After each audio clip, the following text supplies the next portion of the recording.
Ya chicos, vamos a empezar la clase del día de hoy. Es la última clase teórica. De la otra semana, el día lunes, es el examen. 8 de la noche, por este mismo canal. Confío en que van a salir bien. ¿No? No confío, pero confío. Básicamente va a ser lo que hemos hecho en clase, las diapositivas, así que yo creo que no va a haber ningún problema. Bien, vamos a hablar sobre dispepsia. Bien chicos, la dispepsia en realidad es un problema de salud en gastroenterología que abarca todo aquel dolor abdominal que ocurre en lo que coloquialmente se llama como la boca del estómago, es decir, en la parte superior o en el epigastrio. ¿Ya? Es un dolor abdominal que puede ser tipo ardor, como dice ahí, ¿no? Tipo ardor en epigastrio, tipo saciedad precoz, o sea, hay pacientes que a veces nos indican que sienten como que el abdomen se le distiende, ¿no? O se hincha, es lo que dicen, doctora, yo tomo agua y se hincha mi barriga, ¿no? O doctora, yo amanezco con el abdomen o con la barriga plana, tomo mi desayuno y se hincha mi barriga, ¿no? Dispepsia. Dispepsia puede ser tipo ardor, tipo saciedad precoz o llenura postprandial, ¿ya? Y como dice ahí, etimológicamente significa mala digestión o indigestión, o sea, esa sensación que tiene el paciente de disconfort en la parte superior del abdomen, ¿ya? A eso se le llama dispepsia. Entonces, el problema de salud se llama dispepsia. La hipótesis diagnóstica sería cuál es la causa de esa dispepsia en mi paciente, ¿no? Ya vamos a mencionar las causas que nos pueden generar dispepsia. Ya, cuando nosotros solamente tenemos la sintomatología, pero no sabemos la causa, ni nos preocupamos por buscarla, se llamará dispepsia no investigada, ¿no? O sea, no me interesa, pues, porque tiene el paciente, ya señora, tome su pastilla, le pasará, ¿verdad? Tome su manzanilla y le pasará, o su sal de Andrews y le pasará. ¿Y por qué, doctora? No, de repente comió algo más, señora, ya voy a su casa. Ya, no busco por qué, dispepsia no investigada. Ya, cuando yo busco por qué, cuál es la causa, será una dispepsia investigada y a su vez puede ser secundaria, o sea, si es secundaria a algo, ¿no? Mi paciente tiene algún diagnóstico que justifique esas molestias gástricas superiores. ¿Ya? A eso se le llama dispepsia secundaria, o sea, es aquella dispepsia que se produce en algún paciente en el cual encontramos la causa orgánica que lo genera. Por ejemplo, una úlcera gástrica, pues me puede dar dispepsia, ¿no? Me puede dar un dolor en epigastrio, tipo ardor, que de repente mejora con los alimentos, etcétera, ¿no? La dispepsia. Un cáncer gástrico también me puede dar una dispepsia, ¿no? Asociada lógicamente a otros síntomas como la pérdida de peso, ¿no? Sin causa aparente, ¿no? Nuevamente le repito, una cosa es que el problema de salud, pérdida de peso es un problema de salud cuando yo pierdo peso sin causa aparente, o sea, sin causa, ¿no? No hago dieta, no hago ejercicio y empiezo a bajar de peso.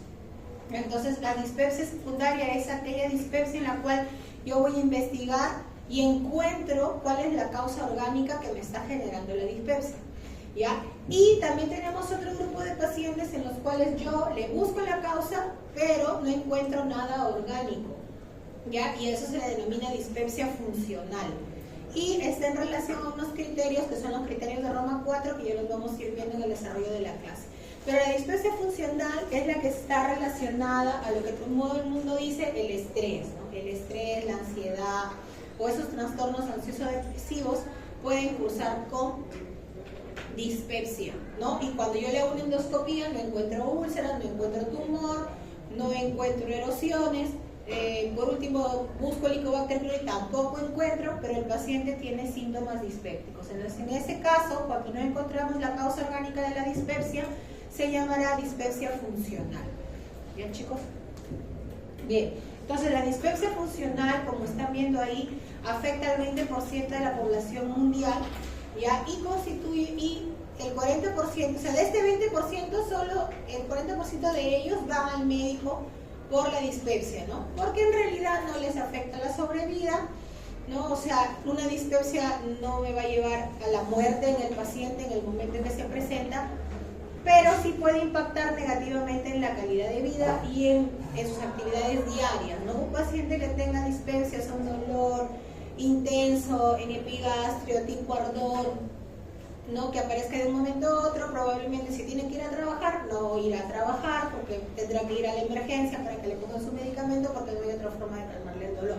Entonces sí afecta negativamente a su calidad de vida, a la asistencia al trabajo y a la productividad. Claro, ¿no? Lo hace improductivo, pues la persona que está acostada en su cama enferma sin trabajar es una persona no productiva, ¿no? Entonces en eso afecta lo que es la dispepsia, ¿ya? Y como dice ahí, de todos los pacientes con dispepsia no investigada, menos del 25% tendrá una causa orgánica que justifique la dispepsia y la mayoría, como se dan cuenta ahí, cerca de un 75%, es una dispepsia funcional, ¿no? La que está relacionada a los síndromes ansioso-depresivos. ¿Ya? Ahí vemos que la dispepsia secundaria hay múltiples causas, como ven ahí, esofagitis, úlcera péptica, recordando que dentro de la úlcera péptica tenemos las gástricas, las duodenales, ya el cáncer gastrointestinal, ¿no? El cáncer de estómago, un cáncer de estómago puede cursar con dispepsia. Ya el uso de medicamentos como los AINES, la aspirina que hemos visto en el transcurso de todos los desarrollos de la clase son gastrolesivos, ¿no? Puede generarme la formación de úlceras, como también me puede generar la formación de erosiones, ¿no? O sea, una gastropatía erosiva. Ya, enfermedades pancreáticas, tipo el cáncer de páncreas, también me pueden dar un dolor en la parte superior, ¿no? O en el epigastrio. La gastroparesia, que es un enlentecimiento del vaciamiento gástrico que se puede producir en algunas enfermedades endocrinas, como por ejemplo la diabetes, ¿no? La diabetes mellitus tiene múltiples complicaciones, como ustedes deben ver. Puede generar retinopatía diabética, nefropatía diabética, ¿verdad? Pie diabético, ¿ya? Pero también puede afectar a la parte gastrointestinal, disminuyendo el vaciamiento y el movimiento gástrico. Entonces el paciente puede cursar con dispepsia, ¿no? Generalmente una dispepsia postprandial, o sea, ese tipo llenura, tipo saciedad precoz, a eso nos referimos con dispepsia postprandial. ¿Ya? Y bueno, la presencia de la famosa bacteria Helicobacter pylori, que también puede empeorar los síntomas de alguna gastritis que podamos tener ya existente. ¿Ya? Entonces esas son las causas más frecuentes de dispepsia. Ahora, tenemos que tener en cuenta también que el examen diagnóstico cuando uno cursa con dispepsia es la endoscopía alta, porque si se dan cuenta casi todas las enfermedades que nos pueden generar dispepsia son gástricas o duodenales, ¿no? Gastritis, úlceras o tumoraciones son las causas más frecuentes. Entonces tendríamos que hacer una endoscopía, ¿no? Generalmente, ¿a quién le hacemos una endoscopía? A paciente que presenta dispepsia asociado a signos de alarma. ¿Cuáles son los signos de alarma? Como vemos ahí, por ejemplo, la disfagia progresiva, o sea, que mi paciente me diga, doctora, yo hace 2 meses ya no puedo comer normal mis alimentos, ¿no? Antes comía pollo, chicharrón, pan, ahora no puedo, tengo que tomar caldos, nada más, solo caldos, eso sí lo paso bien. Y es más, hasta esta última semana ya ni el agua paso, doctora, ¿no? O sea, que una disfagia progresiva. ¿Ya? Vómito persistente, doctora, yo como y vomito, tomo mi desayuno y vomito, tomo agua y vomito. O sea, todo lo que come lo vomita, ¿no? Eso es un signo de alarma porque nos está diciendo que probablemente haya algo, ¿no?, en nuestro tracto gastrointestinal superior que pueda estar obstruyendo e impidiendo que pasen normalmente mis alimentos, ¿no?, ya sean líquidos o sólidos. La pérdida de peso involuntaria, como yo les decía, que de la nada empieza a perder peso. La presencia de HDA, ¿no?, que el paciente curse con melena, ¿verdad?, o curse con hematemesis, o sea, que tenga una dispepsia asociada a melena o hematemesis. Ya la anemia, generalmente la ferropénica, la presencia de una masa abdominal palpable. Si yo le examino y le palpo una masa, ¿no?, generalmente esa masa va a tener que ser en la parte superior del abdomen, ¿no?, en epigastrio probablemente puedo también tomarlo como un signo de alarma. ¿Ya? Y el antecedente familiar directo de un cáncer gástrico o esofágico, ¿no? Doctora, mi abuelito tuvo cáncer, mi tío tuvo cáncer, mi papá tuvo cáncer y yo ahora estoy con dispepsia, ¿no? Entonces hay que hacer la endoscopía porque tienes antecedentes de familiares directos a ti con cáncer gástrico, ¿no? Entonces, estos son los signos en los cuales uno sí o sí, independientemente de la edad del paciente, uno le tiene que hacer endoscopía. ¿Ya? ¿Por qué les digo eso? Porque cuando son niños o pacientes jóvenes, ¿no?, tratamos de no ser tan invasivos y no les hacemos endoscopía, sino le hacemos otros exámenes, como por ejemplo el test de aliento, para detectar el Helicobacter pylori. Ahora, si yo tengo un joven de 16 años, ¿no?, con dispepsia, pero que tenga pérdida de peso o que tenga melena o hematemesis, a ese paciente sí o sí tengo que hacer la endoscopía, ¿no?, porque ya es un signo de alarma para encontrar la organicidad de por qué le está generando ese sangrado o esa dispepsia en ese paciente.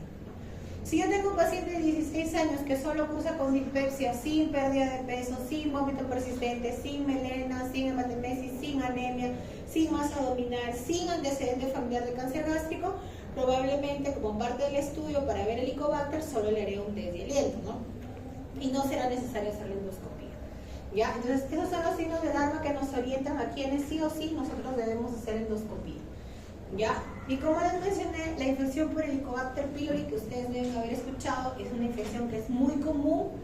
¿Ya? Es una bacteria que se aloja en el estómago y se ha relacionado mucho al factor de riesgo, que es un factor de riesgo para el desarrollo de cáncer gástrico. Ya se ha relacionado también con la formación de úlceras gástricas y duodenales.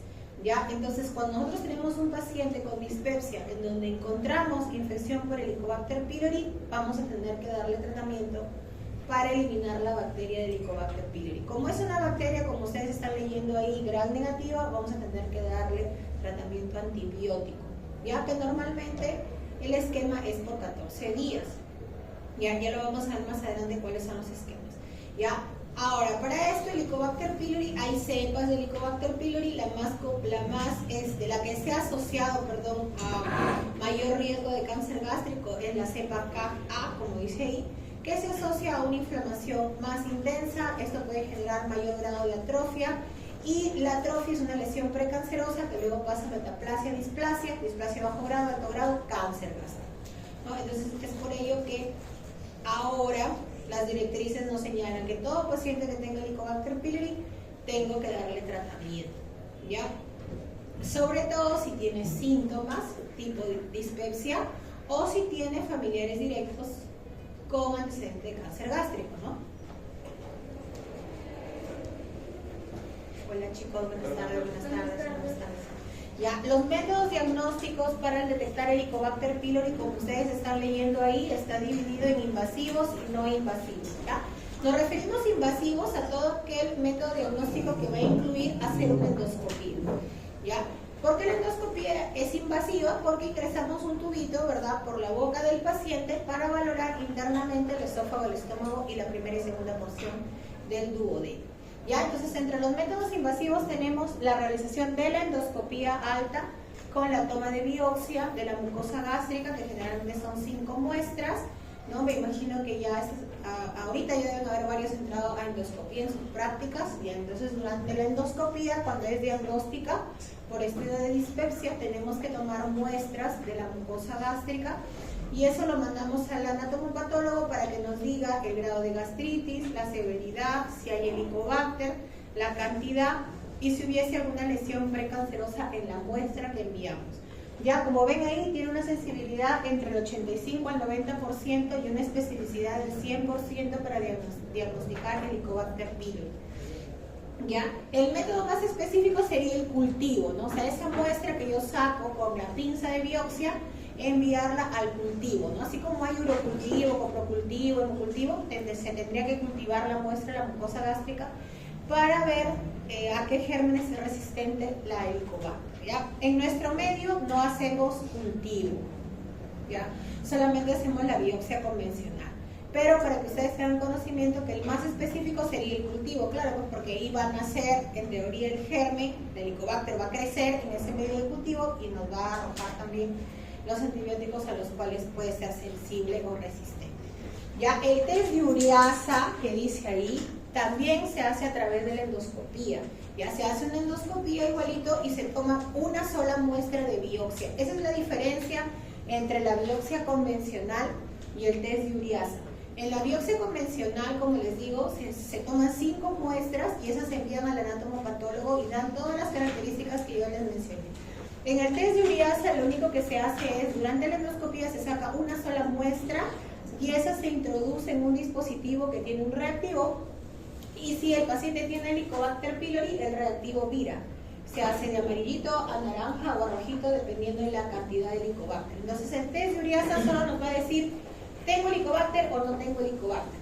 No nos va a decir el grado de gastritis, no nos va a decir la cantidad, no nos va a decir si tenemos lesiones precancerosas. Solamente nos dice si tengo o no tengo Helicobacter. ¿Ya? Y como ven ahí, igual tiene una sensibilidad casi del 100% y una especificidad del 97%.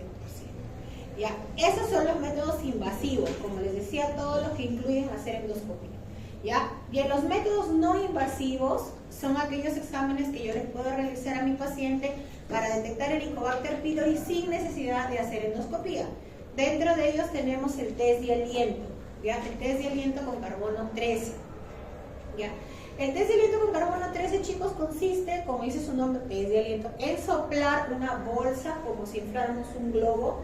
Luego vamos a tomar el reactivo que viene en polvito y eso se disuelve en agua, el paciente lo toma. Y 15 a 20 minutos posterior sopla otra segunda bolsita, eso se coloca en una maquinita especial que lo procesa y nos arroja si el paciente tiene Helicobacter o no tiene Helicobacter. Ya como ven, la especificidad es casi del 96% y es tan igual como si yo hiciese una biopsia de la mucosa gástrica para detectar Helicobacter. Ya, solo detecta Helicobacter. Doctor, ¿y cómo será mi grado de gastritis? No sé, señor, para conocer el grado de gastritis tendría que haberse hecho endoscopía con biopsia, ¿no? Para ver si es gastritis leve, moderada, severa, ¿no? Si es crónica, si es aguda, ¿ya? Esto solamente me va a decir, ¿tengo Helicobacter o no tengo Helicobacter? Nada más, ¿ya? Luego tenemos las pruebas serológicas, o sea, las de sangre, ¿no? Ahí ustedes deben haber visto ahora, campaña médica de despesaje Helicobacter, dicen, que toman una muestra de sangre. Ya, en la muestra de sangre lo que nos van a dosar son las inmunoglobulinas, pues la inmunoglobulina M y la inmunoglobulina G, ¿verdad? G nos indicará una infección pasada y M una infección reciente. ¿Ya? Eso se puede utilizar para diagnóstico, pero si se dan cuenta tiene una especificidad baja, ¿no? Del 75% a comparación del test de aliento. Y para controles post-tratamiento, o sea, una vez que yo, por ejemplo, me detectaron Helicobacter, recibo mis 14 días de tratamiento, luego yo tengo que hacer un examen control para ver si eliminé Helicobacter o no eliminé Helicobacter. ¿Ya? Ahí podemos usar test de aliento. Pero las pruebas serológicas ya no nos sirven para control post-tratamiento, ¿ya? Solamente nos servirían como diagnóstico y en segunda instancia, ¿no? Porque en realidad lo más específico sería hacernos test de aliento. ¿Ya? Y las test el test de por HP es mucho menos sensible y específico que las serológicas, por eso lo he puesto en ese orden, ¿ya? Primero test de aliento, luego serológicas. No, doctora, no tengo 300 horas para jugar el test de aliento, solamente tengo 50 soles. Ah, pues mira, va a ser su serológico, vamos a hacer. No tiene dinero, ¿de dónde va a sacar?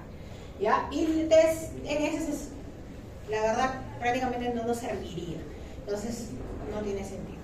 ¿Ya? Entonces a esto voy. Si yo tengo un paciente joven, ¿no? Por ejemplo, 18 años, que venga con dispepsia, ¿no? Yo quiero saber si tiene Helicobacter pylori, no tiene signo de alarma, le haré un método no invasivo, ¿verdad? De detección de Helicobacter, ¿no? Que podría ser el que es indicado, es el test de aliento.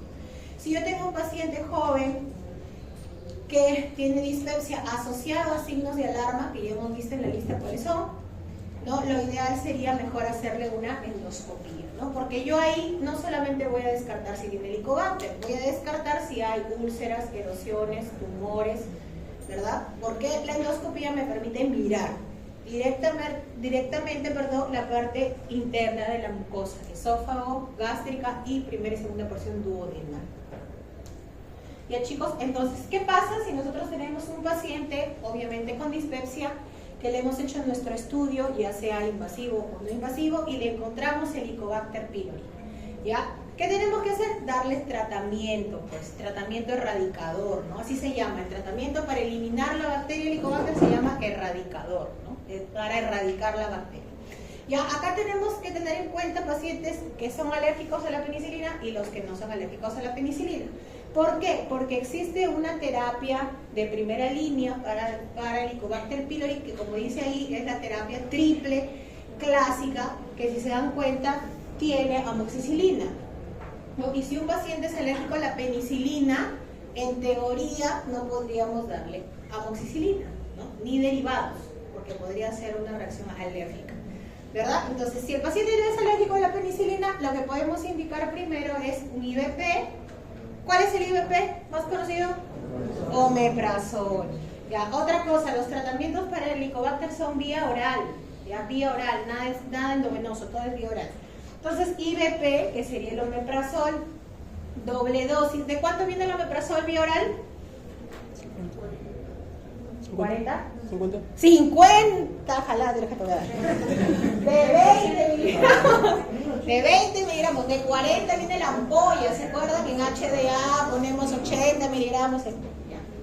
Bueno, vía oral viene de 20 miligramos vía oral y de 40 miligramos endovenoso. En este caso el vía oral. Entonces sería omeprazol, 20 miligramos. La posología del omeprazol siempre es media hora antes de los alimentos, o sea, antes del desayuno, antes de la cena. ¿Ya? ¿Qué más vamos a darle? Vamos a darle claritromicina. ¿Ya? ¿La claritromicina de cuánto viene? 500, pues. Ahí dice. La amoxicilina de 500 miligramos le damos mañana y noche, ¿no? Cada 12 horas. Y la amoxicilina de 1 gramo cada 12 horas. ¿De cuánto viene la amoxicilina? De 1 gramo seguro. También viene de 1 gramo. Viene de 500 miligramos y también viene de 1 gramo. Pero de 1 gramo viene como amoxidal dúo, o sea, viene con nombre de marca. ¿Ya? El genérico del hospital es de 500 nomás. Entonces, pero si ustedes saben que el paciente debe recibir 1 gramo, tendrían que ver, ¿no? Si en el hospital solamente tenemos de 500, le dejaremos 2 tabletas en la mañana, 2 tabletas en la noche para que se complete el gramo. Si el paciente lo puede comprar particular, señor, mejor cómprese la amoxicilina de 1 gramo y toma 1 en la mañana y 1 en la noche. ¿Ya? La posología es esa por 14 días. ¿Ya? Esa es la terapia triple, la de primera elección, la que le damos a todo el mundo. ¿Ya? Pero ¿qué pasa? A veces hay pacientes, como si se dan cuenta, que toma amoxicilina y claritromicina, que todo el mundo creo que en alguna vez en su vida ha tomado amoxicilina y claritromicina. De niño, ¿estás más de la garganta? Toma tu amoxicilina, te decía tu mamá, ¿no? Y naproxeno. Bueno, a mí me han curado con amoxicilina y naproxeno hasta que ya la amoxicilina no me hace nada y ahora tengo que tomar acitromicina, ¿no? Porque todo el tiempo me han dado amoxicilina. A todo el mundo se tenía que dar amoxicilina. Igual sucede con claritro, ¿no? De niños también nos da, porque los niños, de niños, tendemos a enfermarnos más, ¿no? Si ustedes tienen sobrinos, hermanitos, cuando se van al colegio, todas las semanas fueran enfermos los niños, todas las semanas. Se enferma uno, les contagia a todos. Se curaron, a la semana siguiente todo. Entonces todos ellos andan tomando medicamentos frecuentemente y generamos cierta resistencia. Si generamos la resistencia, podemos tomar una terapia, como dice ahí, que es la terapia cuádruple clásica con bismutol, ya, en la cual, como va a ser resistente tanto a claritro como a moxi, ya no le podemos dar ni claritro ni amoxi. ¿Ya? ¿Qué le vamos a dar? Siempre el IVP, siempre en el tratamiento para Helicobacter va el IVP, siempre. ¿Ya? Nosotros normalmente usamos omeprazol porque es lo que hay en los hospitales, ¿ya? Pero existen otros inhibidores también, ¿ya? En este caso vamos a hablar de omeprazol, que es lo más común. Dosis estándar se refiere a los 20 miligramos, ¿ya? Cada 12 horas el bismutol, el famoso bismutol, ¿ya? 120 miligramos cada 6 horas, tetraciclina 500 miligramos cada 6 y metronidazol 500 miligramos cada 8 por 14 días, ¿ya? Ahora, ¿qué pasa si le di el tratamiento para el Helicobacter de primera línea, ya sea la triple clásica o la cuádruple clásica, y le hago el test de aliento al paciente de control y vuelve a salir positivo para el Helicobacter pylori? Si vuelve a salir positivo para el Helicobacter pylori, hay que darle una segunda línea de tratamiento, ¿no? Señora, tiene que volver a tomar otros 14 días, ¿ya? Pero ya no va a volver a tomar claritro. En este caso le vamos a rotar la claritro por levofloxacino, ¿ya? Por levofloxacino de 500 miligramos, ¿ya? Entonces la terapia de segunda línea, o como dice ahí, de rescate, es el tratamiento triple con levofloxacino, en el cual vamos a tener nuevamente el IVP, que es el omeprazol, 20 miligramos cada 12 horas, o sea, antes del desayuno, antes de la cena, amoxicilina, 1 gramo cada 12 horas, y le vamos a dar levofloxacino, ¿ya? Puede ser cada 12 o cada 24 horas por 14 días, ¿ya? ¿De cuántos miligramos viene el levofloxacino? En vía oral. 500, pues 500, ¿ya? Y también viene de 750 por si acaso, ¿ya? Pero nosotros vamos a usar 500. Entonces, cuando ustedes le hagan su receta, acuérdense, 500. Si no, va a ir a la farmacia de 750 de 500. No sé, señorita, ¿cuál será? ¿De 500 será? Ya, pues, dale. Levofloxacino tiene dos presentaciones, no viene levofloxacino endovenoso hasta donde yo sé. Así que de 500 cada dos, ¿ya? Bueno, en teoría, le hacemos un test de aliento, el paciente debe salir negativo, eliminó el Helicobacter, ¿no? Pero si sale positivo, ¿qué hacemos? Ah, chico, de azúcar. Llamamos al gastroenterólogo. Tampoco. Bueno, como dice ahí, lo ideal sería que tras dos fracasos de tratamiento, ¿no? Se debería valorar una tercera línea o un tratamiento sintomático. O sea, ¿qué significa solo tratarle los síntomas, no? Lo ideal sería, chicos, poder hacerle el cultivo, pues, el cultivo de la mucosa gástrica para ver a qué gérmenes es resistente el Helicobacter, pero no lo tenemos en nuestro medio y nuestros tratamientos generalmente son empíricos para el 90% de la población que responde. Pues, hay un porcentaje que no responde. Bueno, podremos tratar de darle otro tratamiento para HP o si no, tratar los síntomas y hacerle controles endoscópicos más seguidos, sobre todo si está asociado a atrofia, metaplasia o displasia cuando hicimos la endoscopía, ¿ya? Entonces, este es el caso de pacientes que no sean alérgicos a la penicilina, ¿ya? Y en pacientes que son alérgicos a la penicilina, el tratamiento erradicador va a ser similar, pero ya no le vamos a dar amoxicilina, sino le vamos a dar metronidazol, ¿ya? O sea, le vamos a volver a dar IVP. Bueno, ahí es dosis doble. ¿Qué significa dosis doble? 40 miligramos en la mañana, 40 miligramos en la noche, ¿ya? Tendría que ser dos tabletas de 20 miligramos de omeprazol en la mañana y 2 tabletas de 20 miligramos de omeprazol en la noche. Claritro, 500 cada 12, metronidazol, 500 cada 12. Y el metronidazol también viene de 500 miligramos y el endovenoso también viene de 500 por si acaso. Ya por 14 días. Por 14 días. ¿Ya? Bueno, si hay resistencia a claritromicina, básicamente va a ser igualita que la anterior, ¿no? En la que había resistencia a claritro y amoxia. Vamos a usar la misma terapia. ¿Ya? ¿Claritromicina también doble o solamente IVP? Ah, doble cada 12 horas. ¿Cómo doble cada 12 horas? No. No, el IVP es dosis doble. O sea, 40 miligramos. Omeprazol, 40 miligramos en la mañana, 40 miligramos en la noche. Cuando hablamos de dosis estándar, es la dosis normal, que es de 20 miligramos. Ya cuando es dosis doble, es 40 miligramos en la mañana y 40 en la noche. Claritro es 500 cada 12, metronidazol es 500 cada 12. Todo por 14 días.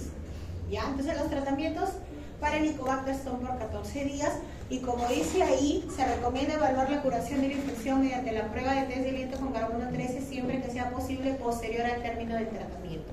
Ya, lo ideal es esperar un mes al término del tratamiento. Ya para test de aliento, el paciente debe cumplir algunos requisitos antes de hacerse el test. Primero, el paciente debe acudir en ayunas. Segundo, debe evitar por lo menos 30 días antes de la toma de muestra ya haber consumido antibióticos. Por eso que mínimo hay que esperar un mes de término de tratamiento. Ya hay que tener por lo menos 15 días sin consumir IVPs, ¿no? O sea, no haber tomado ni omeprazol, ni ranitidina, ni esomeprazol, ni pantoprazol, ni todos los prazoles derivados que tenemos del omeprazol. Ninguno de ellos por 15 días. Y 7 días antes hay que evitar todos los jarabes antiácidos. ¿Quiénes son antiácidos? Milacta, bismutol, magaldrato, sucralfato, ¿no? El paciente tiene que cumplir con todo eso para poder hacerse el test de aliento. ¿Ya? Porque si no lo cumple puede sernos un falso positivo o un falso negativo, ¿no? Entonces se recomienda evaluar la curación, por eso dice ahí, ¿no? Siempre que sea posible, de preferencia entre 1 mes a 3 meses de término del tratamiento, ¿ya? Si nos pasamos mucho tiempo, pongamos que el paciente, como se sintió bien, ¿no? De repente sus molestias dispépticas mejoraron, tomó el tratamiento, y está bien, dice, ya, ¿para qué me voy a ir a que me haga una prueba si yo ya estoy bien? ¿Verdad? Pero luego, después de un año, otra vez viene con las molestias y regresa, doctora, quiero hacerme mi test de aliento para ver si lo elimité la bacteria. Mucho tiempo, ¿no? ¿Y cuál es la desventaja con el Helicobacter? La desventaja con el Helicobacter es que yo me puedo enfermar múltiples veces en el tiempo. O sea, no me genera inmunidad. ¿Ya? No es como la hepatitis A, que a mí me da hepatitis A una vez y nunca me va a volver a dar hepatitis A. En el Helicobacter no. Por eso es que debe haber pacientes, que algunos de ustedes han escuchado en sus visitas o en su consultorio con los colegas, o de repente hasta sus propios familiares, otra vez me salió la bacteria. Y sí, pues probablemente le va a salir varias veces porque uno se puede volver a infectar.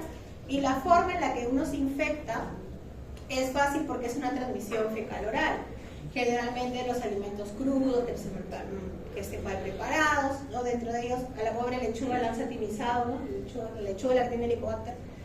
No es que tanto sea la lechuga la que tiene Helicobacter, sino que la lechuga se come cruda, pues, ¿no? O sea, las ensaladas, la mayoría las comemos crudas. Entonces, ¿no? Lo ideal dice que se desinfecte bien para que, antes de prepararlo, para poder comerlo. ¿Ya? Sino que todo el mundo, a la pobre lechuga, le echa la culpa. Doctora, ¿puedo comer lechuga? Te dicen, sí, sí puede comer lechuga, pero a veces nos vamos a un restaurante y como ahora todo el mundo anda fit, no, yo como mi pollo con mi ensalada. Papas fritas no, mi ensalada. Ahí está el Helicobacter. Así que tienen que ver bien dónde comen. ¿Ya? Entonces, dispepsia orgánica, aquella que tiene causa de las molestias gástricas, de las molestias dispépticas, úlceras, cáncer, como hemos visto, entre las cosas más frecuentes, infección por Helicobacter pylori. Ya, ojo, el erradicar Helicobacter pylori no significa que el paciente ya no va a tener gastritis, ¿ah? Porque también es otra cosa que los pacientes dicen, doctora, pero si yo ya no tengo Helicobacter ya, ¿por qué me arde? Porque tiene su gastritis crónica, ¿no? Y las gastritis crónicas, como se nos dice crónica, va a estar siempre con el paciente. Así como cuando uno es hipertenso, así como cuando uno es diabético, todo el tiempo va a ser hipertenso y todo el tiempo va a ser diabético. Que tome sus pastillas para controlarse, la enfermedad es otra cosa. Entonces, la Helicobacter pylori puede empeorar los síntomas de una gastritis que nosotros podamos tener previa, ¿no? Entonces, eso hay que explicarle también al paciente, porque a veces el paciente se obsesiona un poco con eliminar la Helicobacter. Yo les digo porque, y encima no les digo que ahora todo el mundo entre a internet, ponen Helicobacter, cáncer gástrico, úlceras. Entonces, el paciente quiere que le eliminen el Helicobacter. Sí o sí, doctor, que otra vez andan preocupados, creen que se van a morir porque tienen Helicobacter. Está bien concientizar al paciente en que tiene que hacer sus chequeos, ¿no? Pero también hay que explicarles que hay un porcentaje mínimo, cerca del 5 a 10% de pacientes, que a pesar de nuestras terapias de erradicación no lo logran eliminar, ¿no? Porque lo ideal, como les dije, sería hacer cultivo para saber a qué antibiótico es sensible y a cuál no, ¿ya? Entonces, le explicaremos al paciente que de repente esperemos un tiempo para volver a reiniciarle otra terapia o controlarle sus síntomas o hacerle controles endoscópicos más seguidos. Pues porque el Helicobacter no es que me va a generar cáncer hoy y el otro medio tengo cáncer por Helicobacter, ¿no? Pues pasa un proceso en el cual hay una inflamación crónica de la mucosa que empieza a tener cambios precancerosos, ¿no? Y esos cambios precancerosos son en el tiempo, años, ¿ya? De cambios, no es de un día para otro, ¿ya? Entonces, eso es con respecto a la dispepsia orgánica por HP. Hay que dar tratamiento erradicador y luego corroborar si lo eliminamos o no con test de aliento. Ya en la dispepsia funcional, que como les decía es aquella dispepsia que no tiene una causa orgánica, o sea, no hay úlceras, no hay erosiones, no hay cáncer, no hay Helicobacter, es un estómago que endoscópicamente inclusive está limpiecito, rosadito, pero el paciente tiene síntomas dispépticos, ¿no? O sea, tiene ardor, tiene llenura, ¿no? Está asociado, como les dije, a los trastornos ansioso-depresivos y los denominamos dispepsia funcional, ¿ya? Entonces podemos tener síntomas dispépticos funcionales como llenura, ¿no? Postprandial, o sea, me lleno rápido, saciedad precoz, ¿no? De repente antes comía un plato completo, ahora solamente como un cuarto del plato y ya siento que estoy llena, ¿no? Saciada, ya no puedo comer más. Dolor epigástrico, ¿no? Dolor tipo ardor epigástrico, ardor en epigástrico. ¿Ya? Lo segundo es que no haya enfermedad estructural que justifique estos síntomas. ¿no? O sea, no haya úlceras, no haya erosiones. Y que estos síntomas estén durante al menos 6 meses, o sea, que se presenten 6 meses antes, pero más continuamente 3 meses antes del diagnóstico. ¿Ya?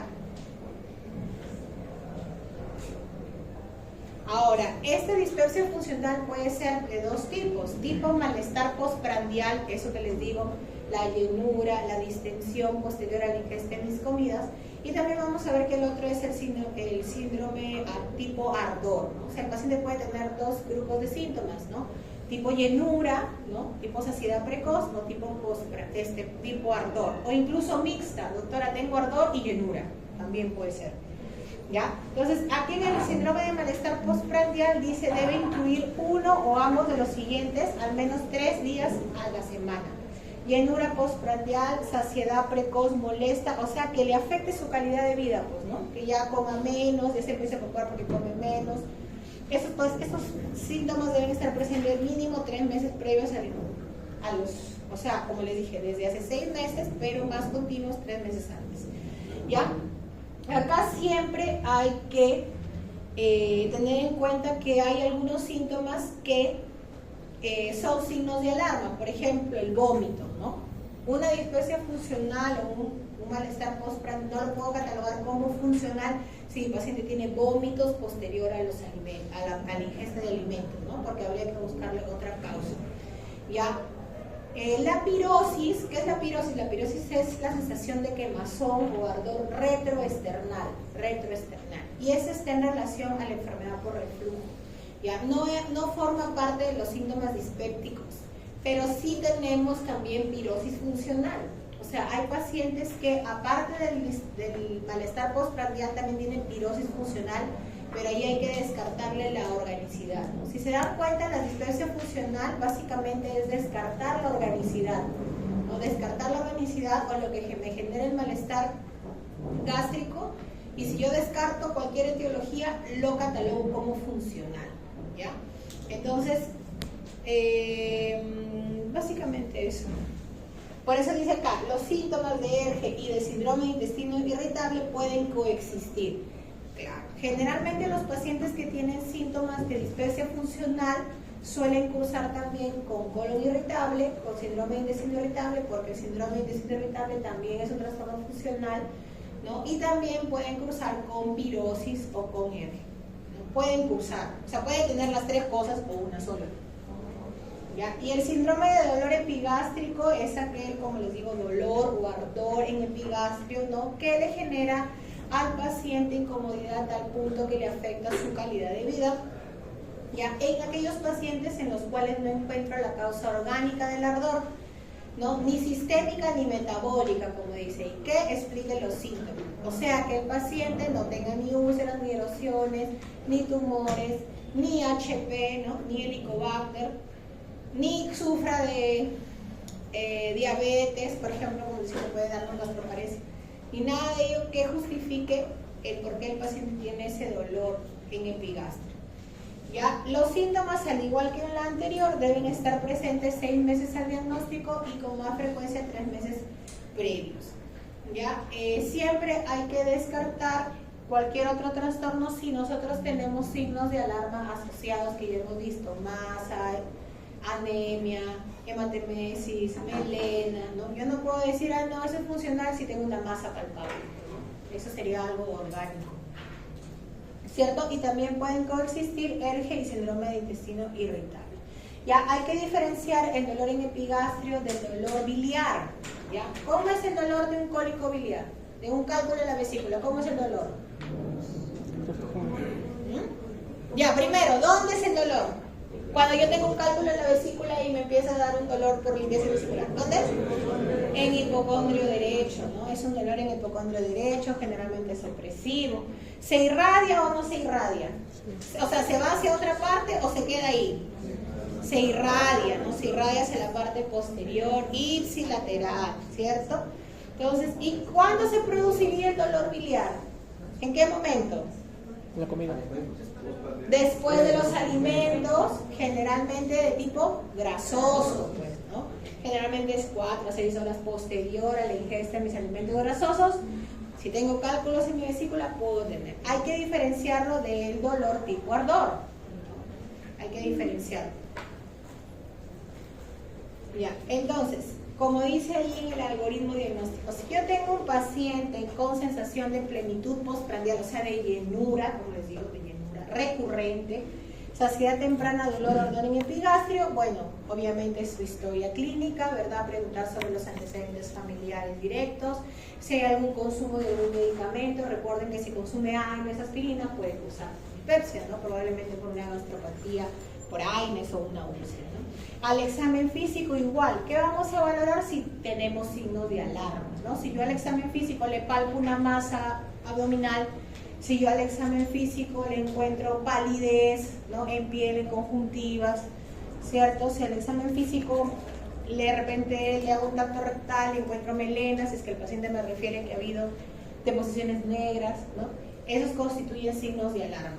Si sí tengo signos de alarma, ¿qué tengo que hacer? Una endoscopía digestiva alta, ¿no? Una endoscopía gastrointestinal alta. GI es gastrointestinal alta. Con o sin biopsias, dependiendo del resultado, ¿no? Si yo encuentro un tumor, una úlcera así tipo tumoral, voy a tener que tomar muestra de biopsia, ¿no? Para saber si es un cáncer gástrico, qué tipo de cáncer gástrico es, ¿verdad?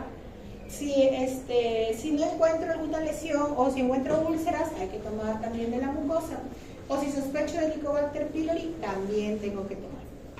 ¿Ya?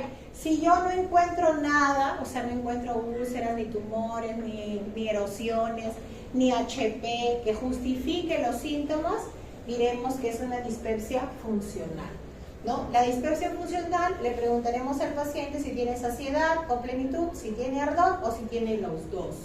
¿Ya? Si tiene dolor tipo ardor, ¿qué tratamiento le daríamos nosotros si es un síndrome de dolor tipo ardor? ¿Qué le daríamos? ¿Qué medicamento le darían? ¿Le darían escopolamina o le darían omeprazol? ¿Ah? A ver, ¿quiénes le darían escopolamina? Levante la mano. Sin miedo, sin roche, no le puede jalar, el examen la otra semana. A ver, si yo tengo, doctora, tengo ardor como ají, que me quema, doctora, ¿qué le ponen? ¿Escopolamina o le ponen omeprazol? ¿Ah? Y le pego omeprazol. A ver, ¿quiénes le ponen omeprazol? Levante la mano. Como machos, defiendan su posición. A ver, levante la mano. ¿Quiénes? ¿Y quiénes le darían escopolamina? ¿Figueroa? ¿Tú le darías escopolamina? ¿Tú, Remy? ¿Apellido? Bartalo, no, mentira. Escopolamina no, le damos IBP. ¿Por qué no le damos escopolamina? Bueno, ¿qué tipo de dolor calma la escopolamina? Cólico o un dolor visceral, ¿no? O un dolor intestinal, o un dolor biliar. Eso calma la escopolamina porque es un antiespasmódico. Igual que la iosina, ¿no? Igual que el bromuro de pilonio, que también hay, ¿cierto? Pero si es un dolor tipo ardor, quemazón, que el paciente dice, ay doctora, parece que el ají me lo pasaran, te dicen. Tipo ardor, no le voy a dar escopolamina, pues porque no le va a hacer ni cosquillas a la paciente. ¿Qué tengo que darle? IBP, o sea, omeprazol, que es el más conocido. ¿Ya? Entonces, si mi paciente tiene síndrome de dolor en epigastrio tipo ardor, una dispepsia tipo ardor, tendré que darle omeprazol. Si mi paciente tiene una dispepsia tipo postprandial, o sea, la llenura, como les digo, se llena rápido, se le hincha la barriga después que come, postprandial, tendré que darle procinéticos. ¿Ya? Procinéticos. Dentro de los procinéticos, metoclopramida es la más común. ¿Ya? También tenemos otro como levosulfirida, etc.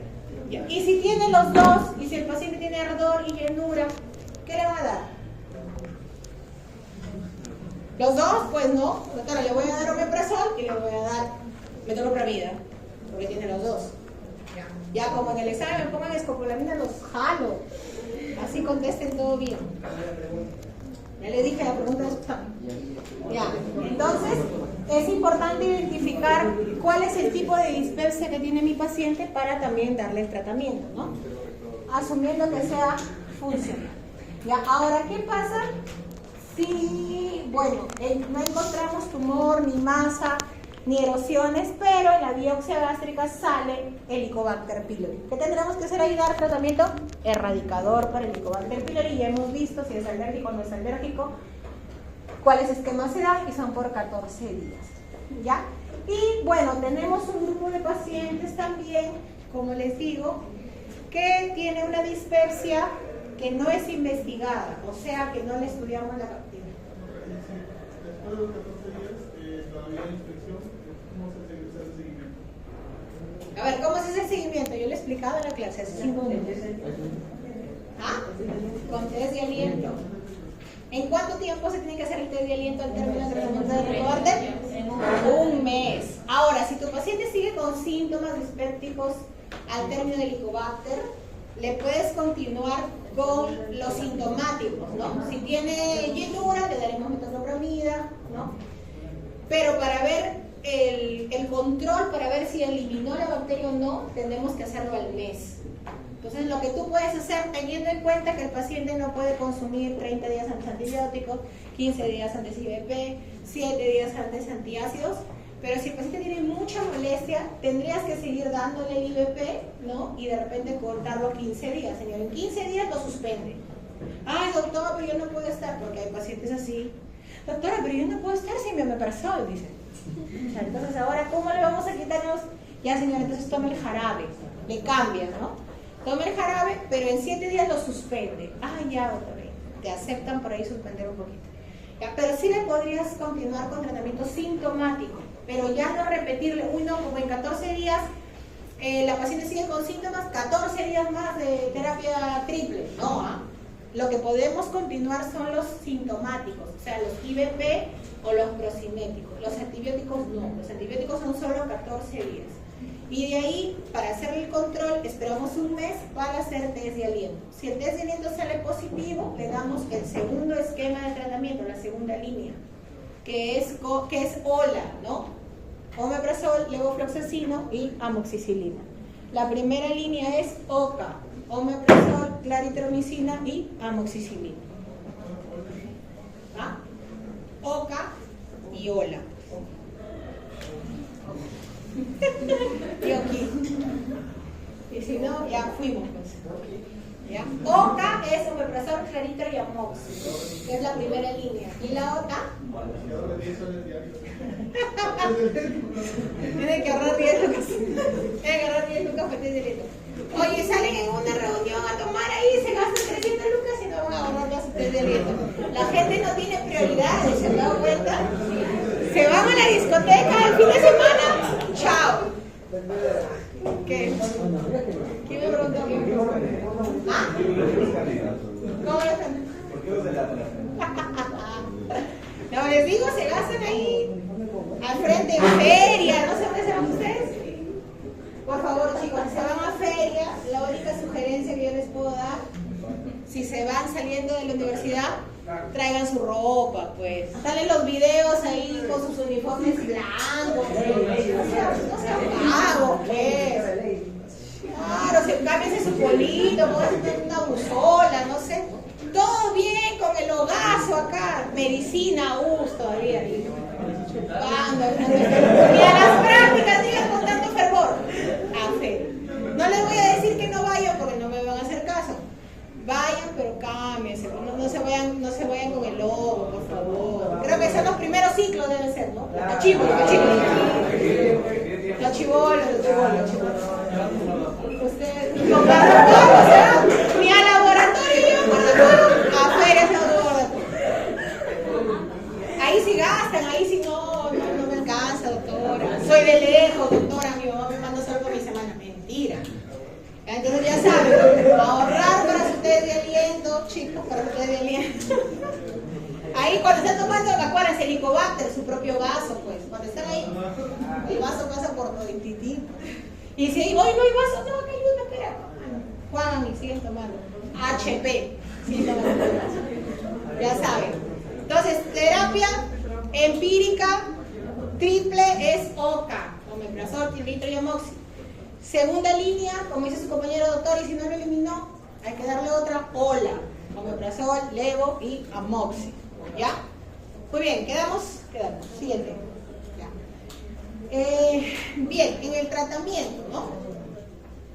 Como dice ahí, ¿no? Se consideran los IVP como tratamiento de primera línea.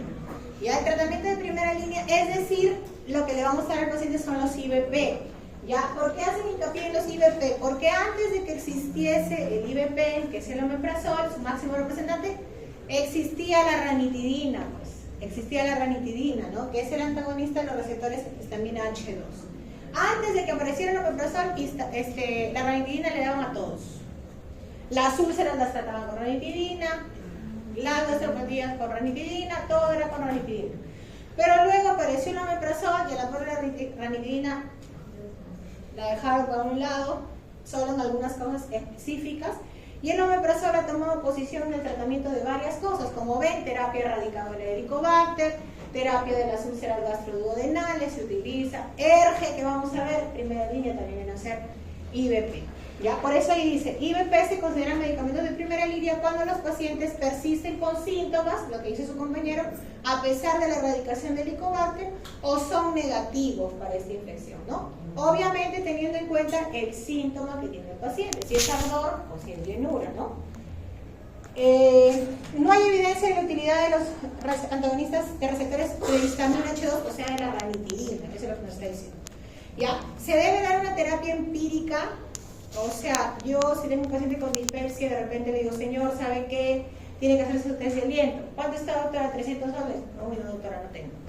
Ya, señora, hágase el examen de sangre. ¿Cuánto está? 30 soles. No, tampoco tengo. Vale, entonces, ¿qué hacemos? Ya, señor, mire. ¿Y la endoscopía 500? Menos. Ya, señor. Mire, entonces le vamos a dar un tratamiento, ¿no? Con IVP por 8 semanas. Para ver si resuelve los síntomas o no resuelve los síntomas. Si resuelve los síntomas, no le hacemos ningún examen más, ¿no? Es una dispepsia no investigada que le vamos a dar tratamiento sintomático, ¿ya? Y si no hay mejoría, de todas formas debemos insistirle en que tiene que hacerse un examen para valorar si hay Helicobacter o si es que está en la edad de riesgo para cáncer a la endoscopía, ¿no? Ahora, como dice ahí, como la dispepsia funcional es recurrente, el tratamiento con IVP puede ser a demanda. ¿Ya? ¿Qué significa demanda? Cuando el paciente tenga síntomas.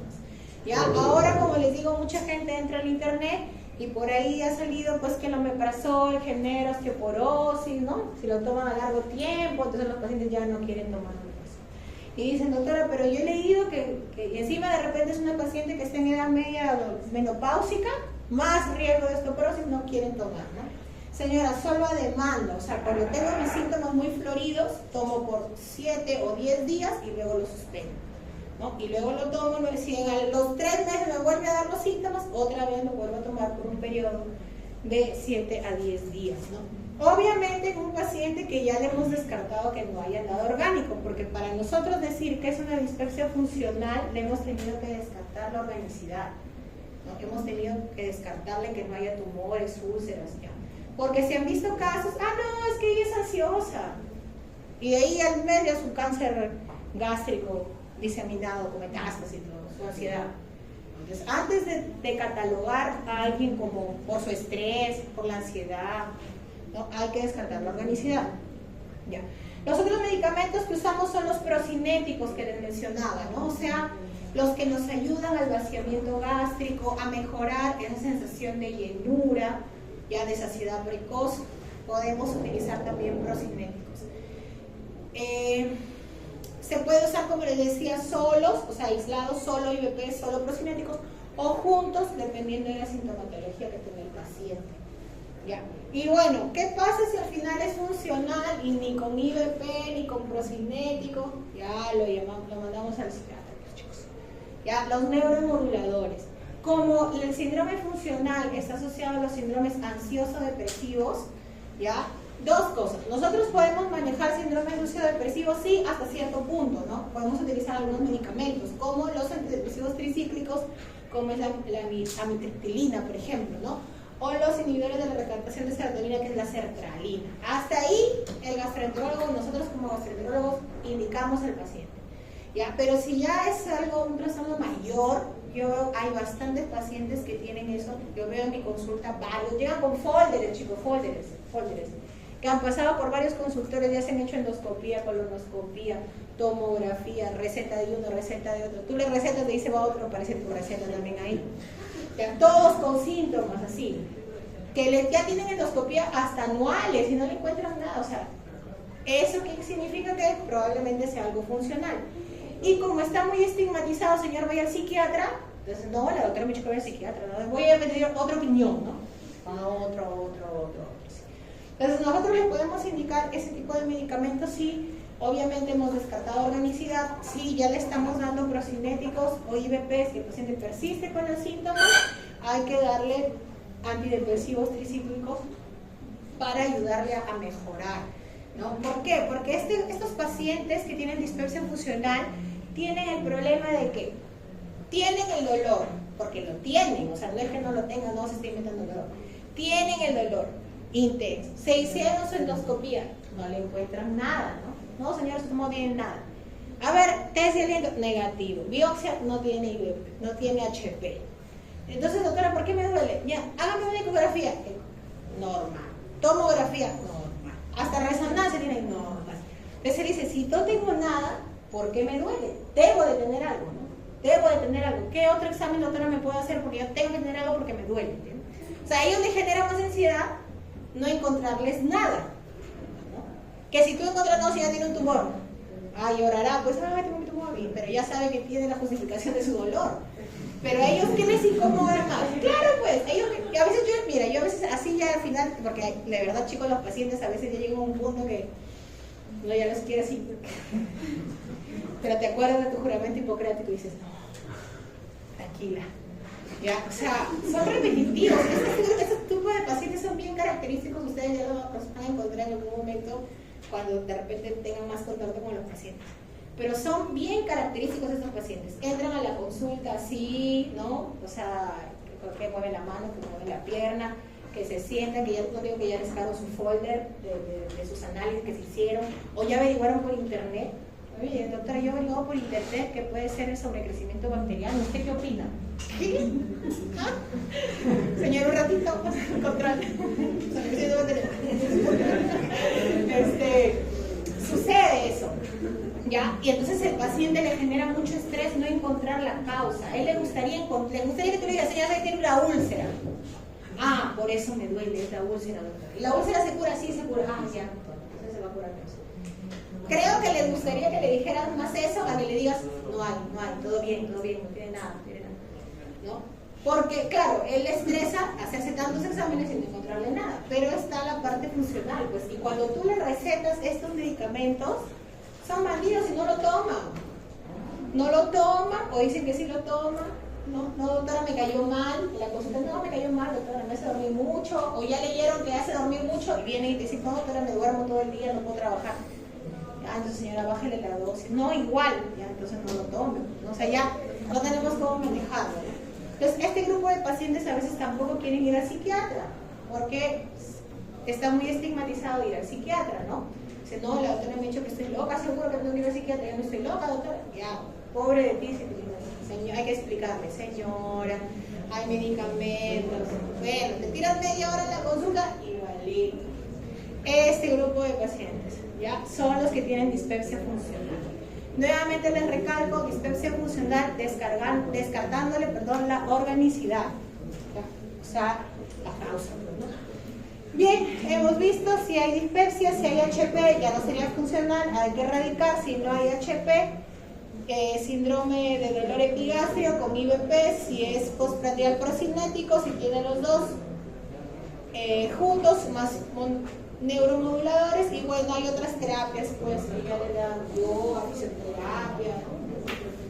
Señor, no tiene nada. Ya, eso es con respecto a dispepsia. Uy, chicos. Ya, sigamos, dispepsia.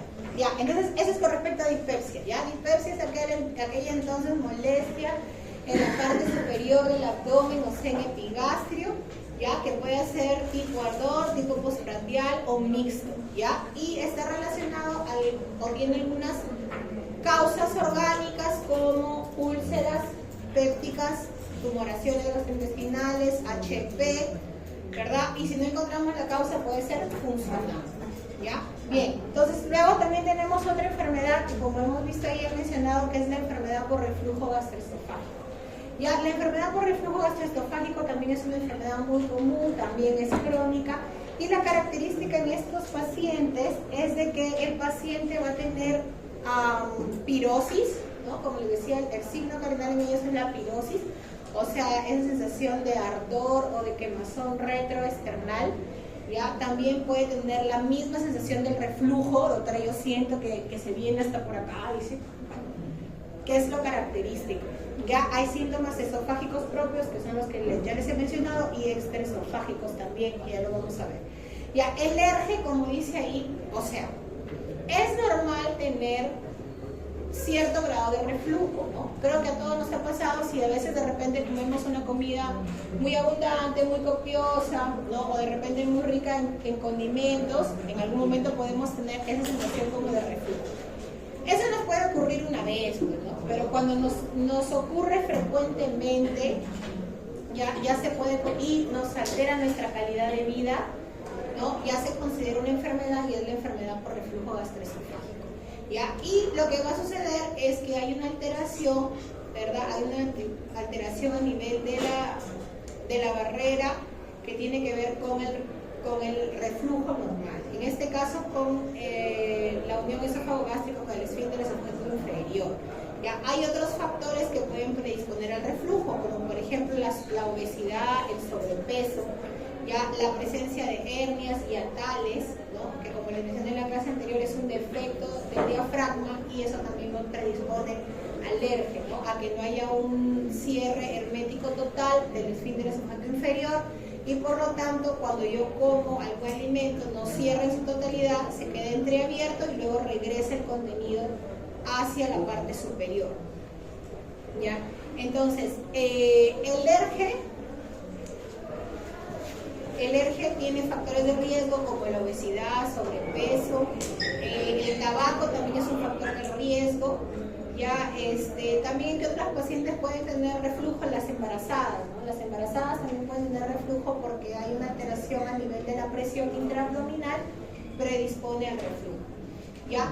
La enfermedad por reflujo gastroesofágico puede tener, como dice ahí, comorbilidades y complicaciones. Dentro de ellas tenemos las úlceras esofágicas, las estenosis pépticas y el esófago de Barrett, y también está relacionada al adenocarcinoma esofágico. O sea, el ERGE como tal es aquella enfermedad que nos produce la pirosis, la regurgitación, el reflujo.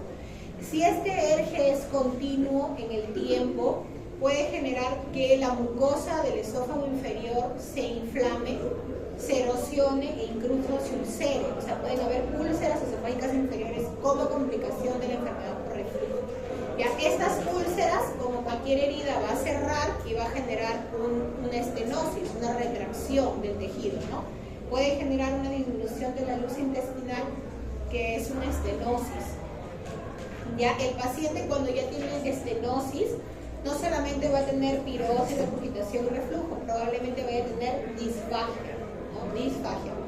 ¿Ya? Ahora, esta inflamación crónica de la mucosa esofágica inferior hace que esta mucosa cambie de tejido y se produzca el famoso esófago de Barrett, que es una lesión precancerosa, y si no se mantiene en el tiempo puede llevar a un adenocarcinoma esofágico. Entonces, las complicaciones del ERGE son úlceras esofágicas inferiores, estenosis péptica, esófago de Barrett y adenocarcinoma de esófago, ¿ya? Por eso es importante tratar el ERGE, ¿ya? Porque es para evitar que llegue a esas complicaciones, ¿ya? Bueno, como vemos ahí, hay una alteración de la barrera antirreflujo que está en relación al esfínter esofágico inferior, ¿no? Al pilar diafragmático, o sea, los diafragmas, a la localización intraabdominal del esfínter esofágico inferior. ¿Ya? Eso está en relación, si hay una alteración de estas estructuras, el paciente puede tener reflujo. ¿En qué casos? Hernia hiatal, que ya acabó la clase. ¿Estado en clase o sigue en el baño? ¿Recién llegas? ¿O has estado en el baño? ¿O es la clase de 5 y 20? 5 y 20. Ah, no, todavía no termino.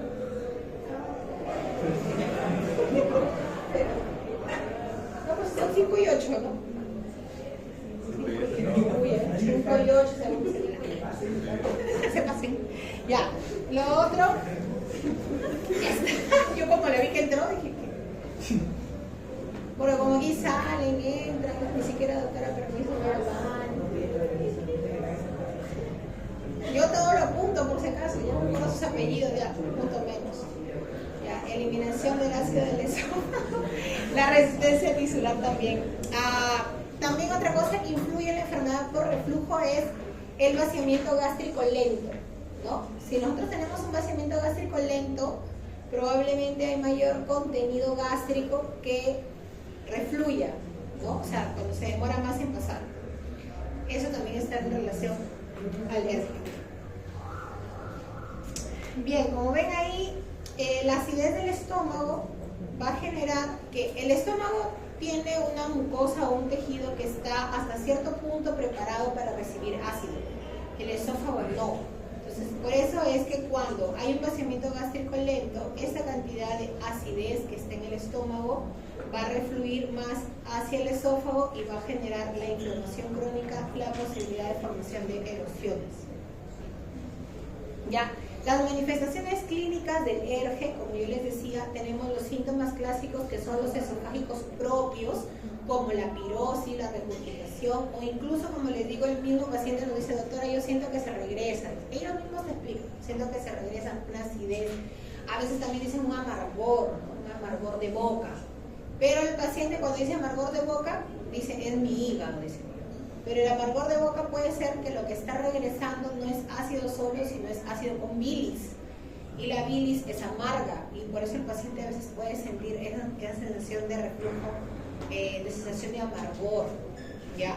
Entonces, dentro de las manifestaciones extraesofágicas tenemos el dolor torácico no cardíaco, o sea, puede haber un dolor retroesternal, como les mencionaba, ¿no?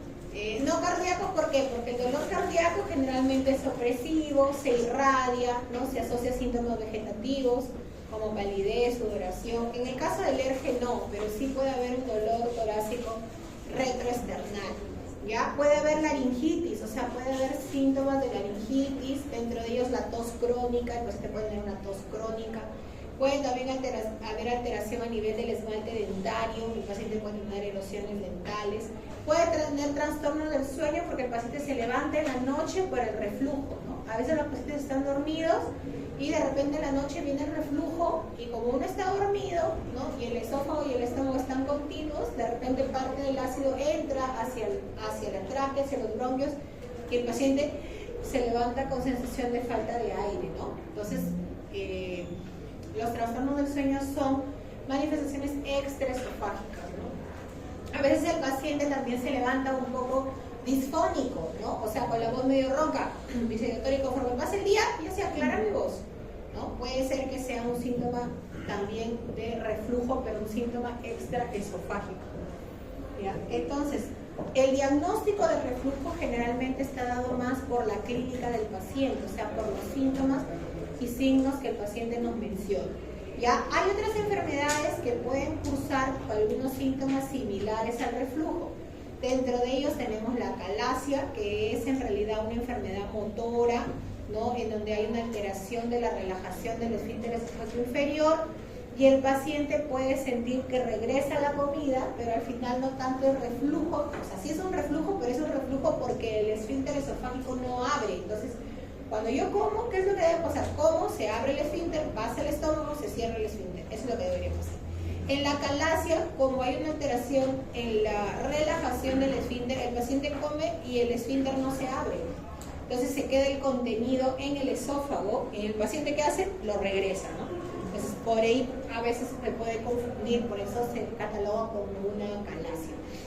Ya, otra es el divertículo de Zenker. El divertículo de Zenker es un divertículo, ¿no? Un saquito, una herniación que se produce en la parte del esófago superior. Trasponiendo el esfínter esofágico superior, ahí se forma una bolsita. ¿Ya? Y estos pacientes, aparte de tener reflujo, a veces también lo que ellos sienten es que comen, ¿no? Una parte pasa por el esófago hacia el estómago y la otra se mete en la bolsita. Y en unas horas posterior, el contenido de la bolsita sale hacia su boca. O sea, vuelve a salir hacia la boca, ¿no? Que generalmente son alimentos que no están tan digeridos. ¿no? A veces, ¿qué más tienen estos pacientes? Tienen halitosis, ¿no? La halitosis es el mal olor de la boca, ¿no? Halitosis. ¿Por qué? Porque imagínense, la comida se queda ahí acumuladita pues en la bolsa, ¿no? Entonces se degrada y el paciente tiene halitosis, ¿no? Puede cursar también con halitosis. Ya, bueno, la gastroparesia porque hay un enlentecimiento del vaciamiento gástrico, por lo tanto reflujo. La úlcera péptica en realidad más por el tipo de dolor, pero eso no se asocia a reflujo como tal. La angina de pecho, o sea, el dolor torácico. La angina de pecho por el dolor torácico, pero ya hemos visto cuál es la diferencia entre un dolor torácico y uno por reflujo, ¿no?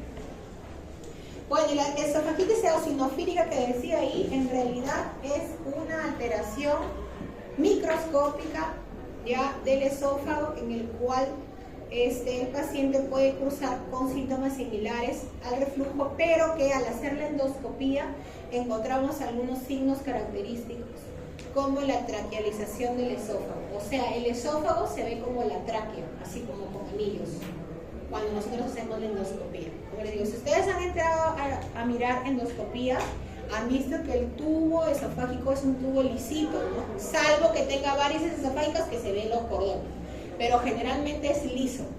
¿Ya? En la esofagitis eosinofílica se ve circular, como la tráquea es circular, con varios anillos, ¿no? Así se ve. Entonces lo que hay que hacer ahí es tomar muestras de biopsia porque ese diagnóstico es microscópico, o sea, es anatomopatológico, lo del anatomopatológico. ¿Ya? Entonces, chicos, el diagnóstico de ERGE generalmente es clínico, ¿ya? En este caso, la endoscopía, como dice ahí, no nos sirve tanto como diagnóstico de ERGE, sino como diagnóstico de las complicaciones del ERGE, ¿ya? Porque no hay una relación clínico-endoscópica. ¿Qué quiere decir? Que mi paciente puede tener mucha acidez, mucho reflujo, mucho dolor retroesternal. Yo le hago la endoscopía y el esófago no tiene ninguna erosión, por último no está ni rojo, nada, ¿ya? Pero eso no significa que no tenga ERGE. Significa que tiene ERGE no erosivo, o sea que ese ERGE no le está generando lesiones de la mucosa gástrica. Si yo le hago una endoscopía y encuentro erosiones, ese será un ERGE erosivo. Entonces, como no hay una relación entre la intensidad de los síntomas del paciente con el hallazgo de la endoscopía, por eso es que la endoscopía no es diagnóstico, o sea, no se considera el gol diagnóstico, sino me ayuda más que todo a ver las complicaciones del ERGE, ¿no? Ver si es un ERGE erosivo, ver si es que hubiese úlceras, ¿verdad? Esofágicas, ver que no haya estenosis, ¿cierto? Producto del ERGE, o que no haya un adenocarcinoma.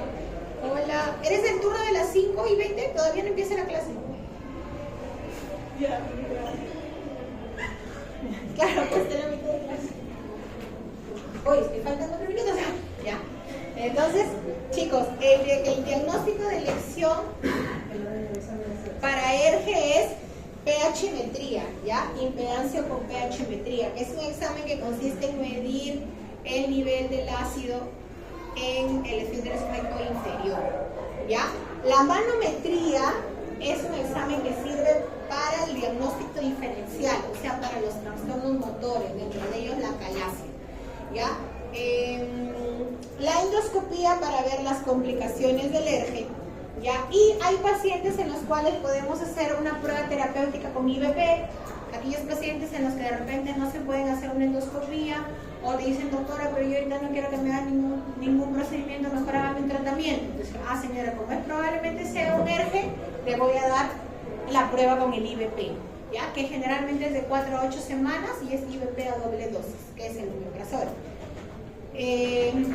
Básicamente eso. Bueno, histología, si es que encuentro un tumor, tengo que tomar las muestras.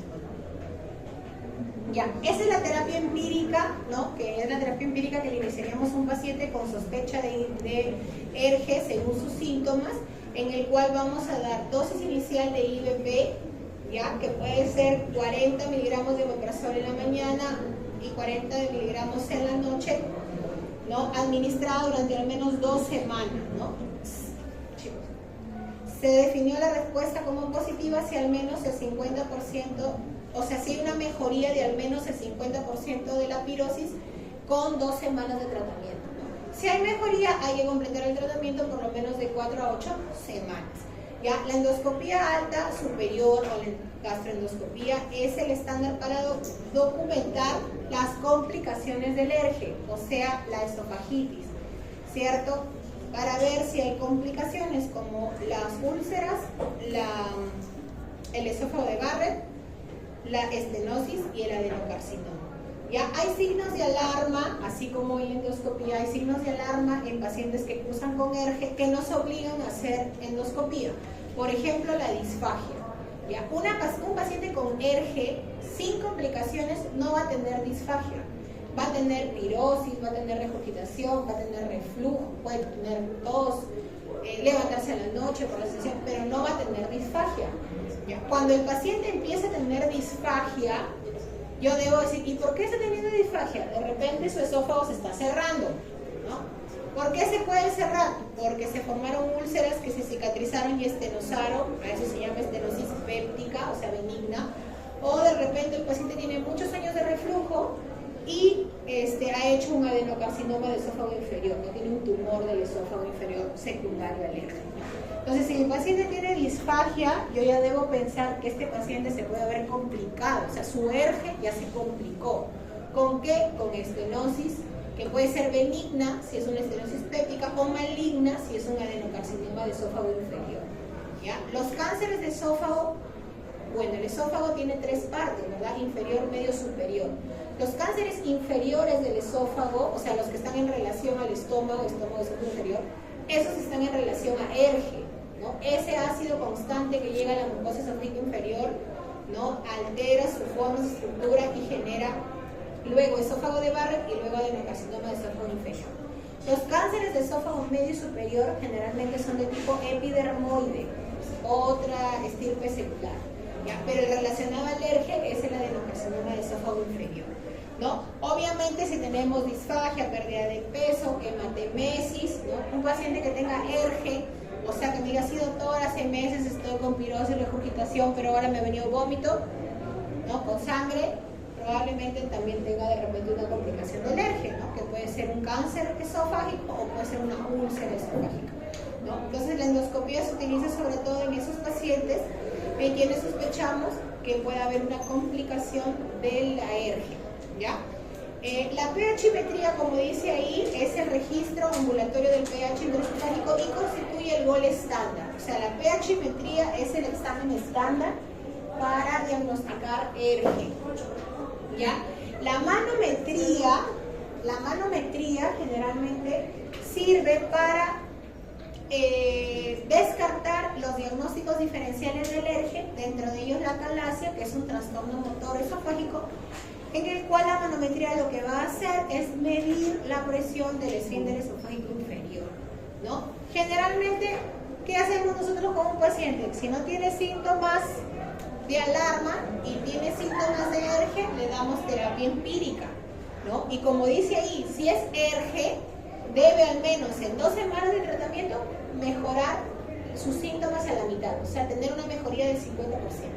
Si yo le termino de dar tratamiento de 8 semanas, el paciente ya no tiene síntomas, ERGE.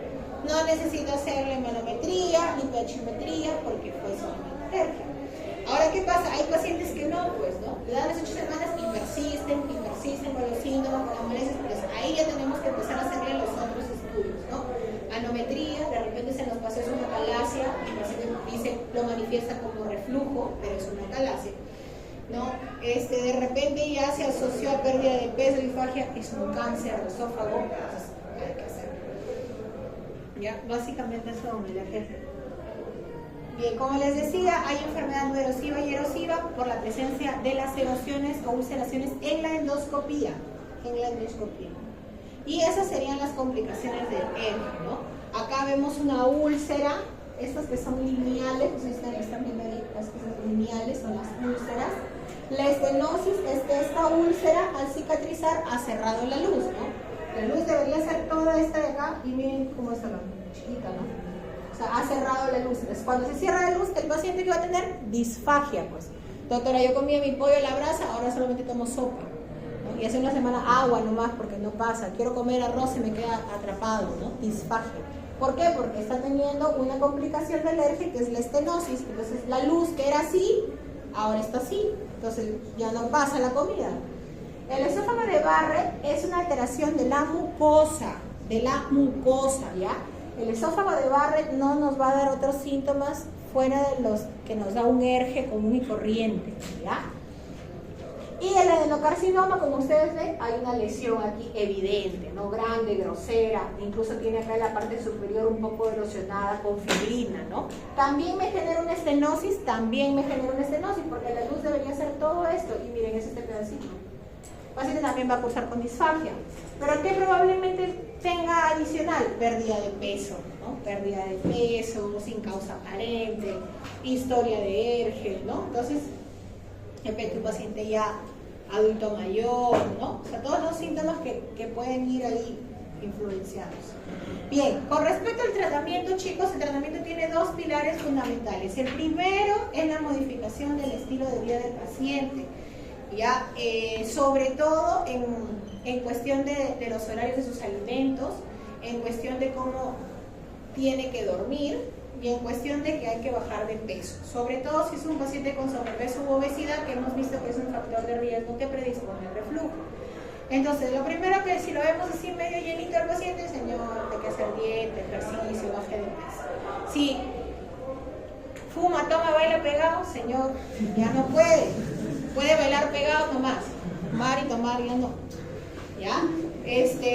Y acostarse de preferencia con la cabecera de cama elevada, ¿no? Con la cabecera de cama elevada. ¿Por qué? Porque es como si fuese así, ¿no? El esófago y el estómago, si se acuesta derecho, va a estar así, ¿no? Entonces, si viene el ácido del estómago hacia el esófago, va a pasar sin ningún problema. Pero si el paciente se acuesta así, de todas formas va a haber cierta barrera. No es una barrera grande, pero cierta barrera que va a impedir que pase un poco el ácido, ¿no? Del estómago hacia el esófago, ¿ya? Es cabecera de cama con elevación del dorso, ¿ya? Yo les decía a los compañeros, hay pacientes, así duermen, se ponen las almohadas en el cuello, entonces el paciente duerme así, doctora, sigo con reflujo, pero me duele el cuello ahora, está mal ese tratamiento, no me hizo nada, pobre de mí, mis orejitos me arden. Señora, ¿cómo duerme? Así, normal, porque le duele, ¿no?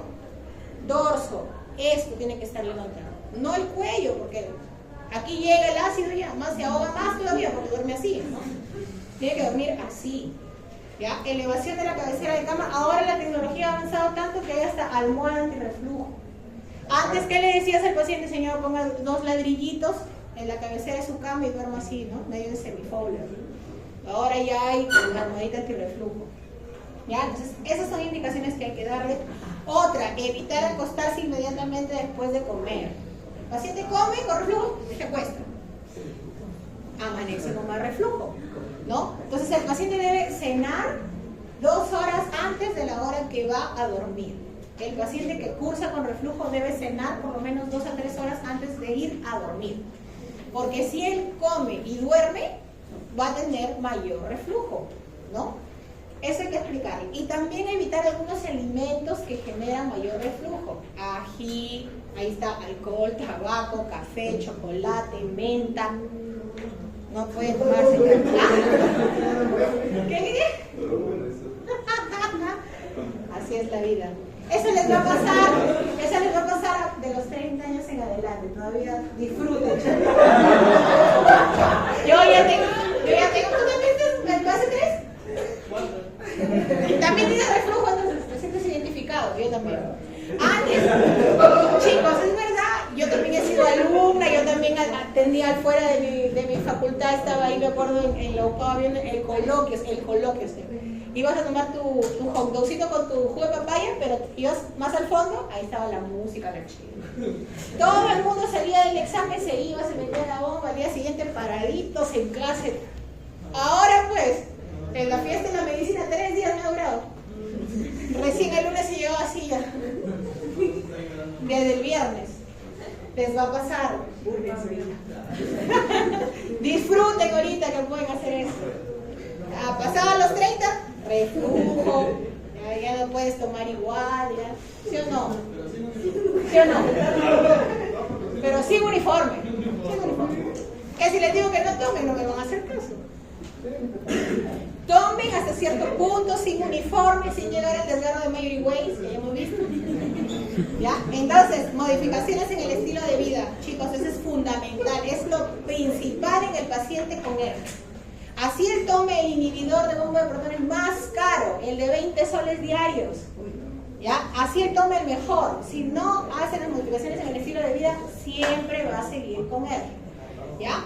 Otro tratamiento ideal, IVP. Como dicen sus compañeros, el más común, omeprazol. Ya omeprazol ya tienen hasta acá, chicos, por favor. Como no se aprenda la dosificación de omeprazol, pues jalo.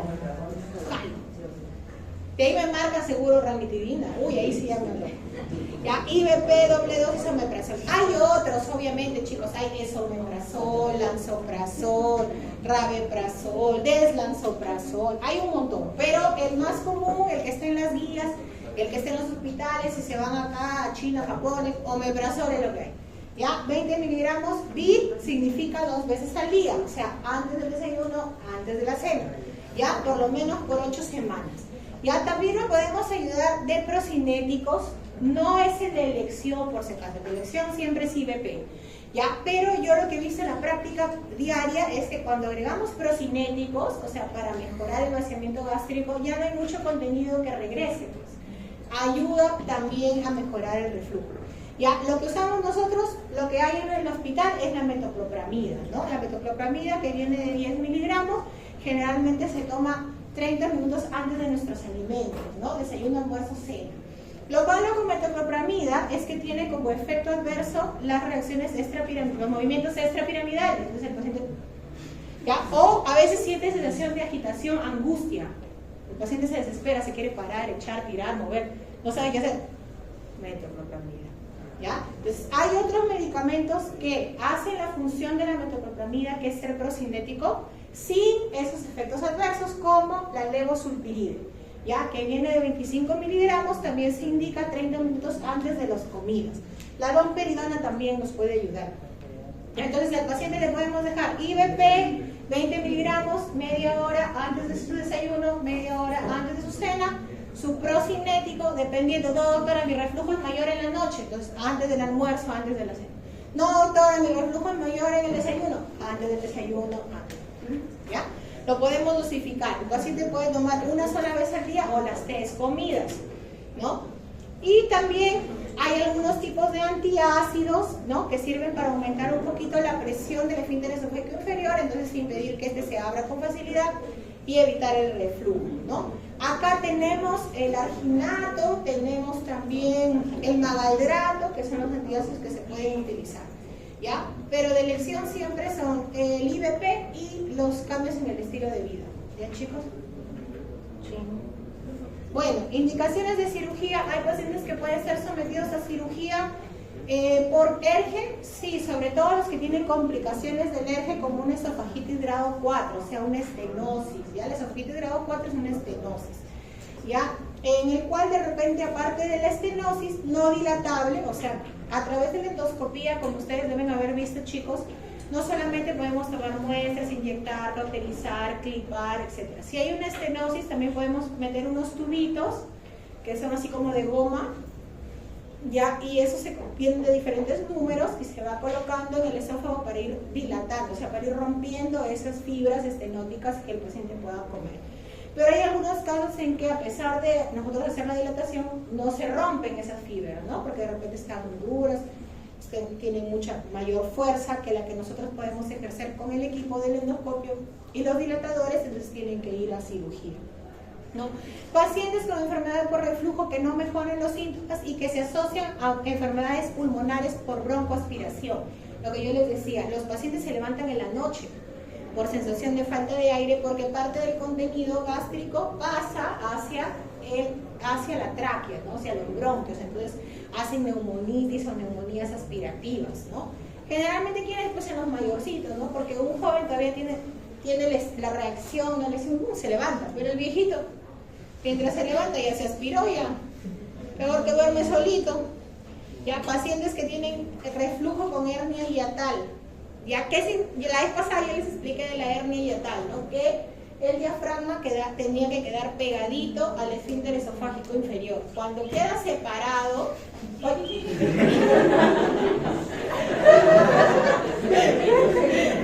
se me fue la foto. Cuando queda muy separado, parte del contenido del estómago se mete hacia el esófago, o sea, se introduce hacia el esófago. Por eso es que se dice hernia hiatal periesofágica. Uy, chicos, casi sale el frente aquí. ¿Ya? Hernia, incarceración. Entonces se mete el estómago, parte del estómago se mete dentro del tórax, ¿ya? Por la hernia que está ahí, ¿no? Y se introduce. Por eso ahí dice hernia periesofágica con incarceración. Hernia paraesofágica, se introduce la parte superior del estómago, ¿no? Y queda la tráquea o el estómago metido todo en la parte superior. O sea, el paciente empieza a tener dificultad respiratoria, se tiene que operar, ¿no? Básicamente en esos casos. Ya, chicos, el resto lo coordinamos con Jefferson, ¿no? Entonces,